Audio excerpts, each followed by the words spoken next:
Listen, and I will tell of Sisyphus, king of Corinth, a man too clever for his own salvation. His mind was a whetstone, sharp against all who met him. He cheated guests, betrayed secrets, and boasted of triumphs that were never his to claim. Zeus himself grew weary of his insolence, yet the king still lived, weaving new schemes, until the day came when death spread his wings and came to his hall. Thanatos, pale and silent, entered with chains of iron that never failed. But Sisyphus, smiling like one who greets an old friend, bade him sit, bade him drink, bade him rest. He marveled at the chains, at their locks, their weight, their craft. How do they hold the soul, O death? Show me. And death, who had never been questioned so, allowed himself to be tricked. In one swift motion, Sisyphus clasped the fetters on Thanatos himself. So it was that death was chained in Corinth, bound in the palace of a mortal man. Then the world trembled. The old could not die, though they prayed for release. The wounded soldiers lay groaning in the dust, but their breath lingered on. The altars of the gods smoked with sacrifice, but no soul journeyed down to honor Hades' realm. The balance of life and death was broken, and the earth groaned with weariness. At last Ares, who delights in battle, cried out in fury, "What is war without death?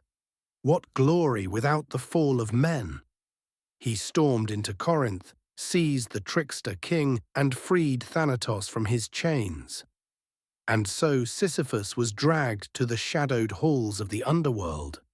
But Sisyphus was never without a plan. Before his death, he had whispered to his wife, Merope, "When I am gone, do not bury me. Cast my body naked into the street.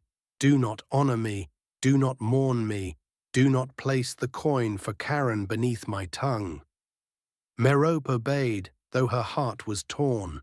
So when Sisyphus stood in the realm of Hades, he raised his voice in sorrow and complaint. "O Persephone, O queen of shadows, see how I have been wronged. My wife has betrayed me.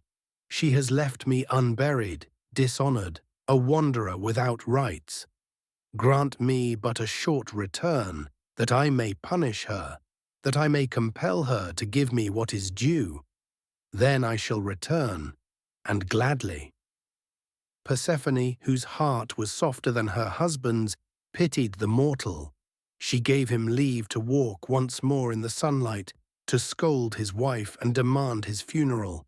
But once he returned, once the sun burned his skin and the breeze filled his chest, Sisyphus laughed. He built his palace high, he drank deep, he ruled his people as though no gods could touch him. Days became years, and years a lifetime. Still he lingered, never returning to Hades as he had sworn. The gods grew wrathful. Hermes, swift-footed, was sent to seize him. With unbreakable grip, he dragged Sisyphus back to the halls below.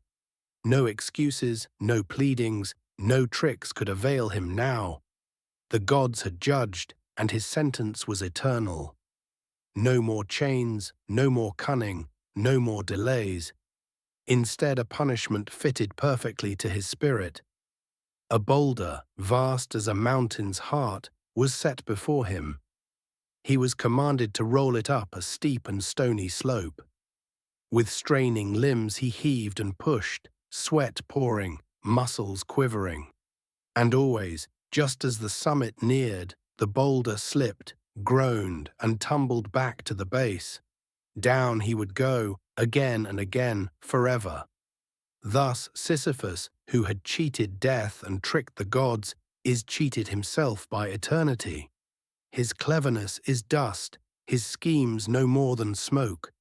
And the hill still waits, and the stone still rolls, and the king of tricksters labors on without end. So listen and remember, the gods may be mocked for a day, but not for all time.